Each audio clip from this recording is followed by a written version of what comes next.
Chairman, for holding this hearing, and I seek unanimous consent to enter into the record TexasPolicy.com, how porous borders fuel human trafficking in the United States, and also from Heritage, Fighting Human Trafficking and Battling Biden's Open Border. Without objection. Ms. Cohen, I think a number of us on the panel took great interest in your description of the screening that doesn't occur at the border. I'd love to give you some time to maybe lend your expertise to the type of screening that we ought to really pursue. Thank you so much, Congressman Gaetz. PACT has worked very closely with schools, with shelters, with programs around the country to look at indicators of trafficking and red flags. And we are extremely eager to engage in working with people at the border, with Customs and Border Patrol, and also with shelters. We did find it somewhat concerning that shelters indicated a reluctance to ask questions that might be indicators of trafficking. And just so I know what category that falls in, these are the shelters that unaccompanied minors go to as they're being processed through HHS? We were visiting shelters that had children with family members, and some of the testimony we've heard today has indicated that there is a concern of trafficking among those categories as well. And in those shelters, we were informed that there was not any screening done on children specifically for indicators of trafficking because there was a fear of asking questions that might be triggering, that might be problematic for those children. And there are questions that can be asked in a trauma-informed way that could easily assess whether or not the narrative that's being presented is in fact the true narrative, the true situation of the child in question. Chairman Biggs has led delegations down to the border, and we've seen the chaotic enterprise that exists there.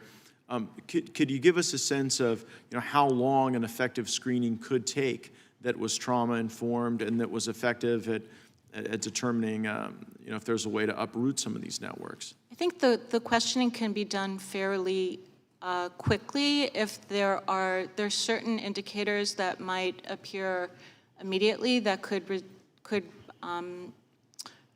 lead to additional questioning. But I think that it can be rolled out, and we have survivors. Our Survivors Council is very happy, actually, to provide input. We have members of the Survivors Council who were trafficked across the southern border who said that no one asked them anything. And that, for us, is a true source of concern, that there should be more focused questioning and just some basic questions about the family dynamics, the family relationship, and to really assess whether what's being presented, in some cases by the adults speaking on behalf of the child, actually matches up with the child's own testimony. I'd love to draw on your law enforcement experience. Mr. Pizzurro, when you're able to get that type of real-time data from an effective screening, how can that be useful in disrupting these networks? The more data that you have, the better the investigation, the better the lead. So it's really important on any information that you can really get. And the challenge is with most investigations is being in the dark. So the more information that law enforcement has to understand where things are going, the more likely we can remedy something.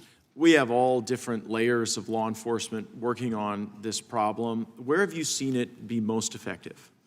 The most effective is, just from a trafficking standpoint, is the actual training and the actual, let's say, prioritizing of it. And I think the challenge is it's not really prioritized in law enforcement because we're doing so many different things, and I think we're inundated, so I think that's part of the challenge. No, it completely is, and Mr. Chairman, I reflect back on when we had Steve Friend before us, who'd been at the FBI, and he had been working some of these cases from a federal level, and when he was reassigned to surveil parents at school board meetings, then no one else picked up those files, and they just they went by the wayside. So I think you're right that prioritization is probably pretty central to. And the subject matter, honestly, is that from a law enforcement perspective, it's even child sexual abuse material.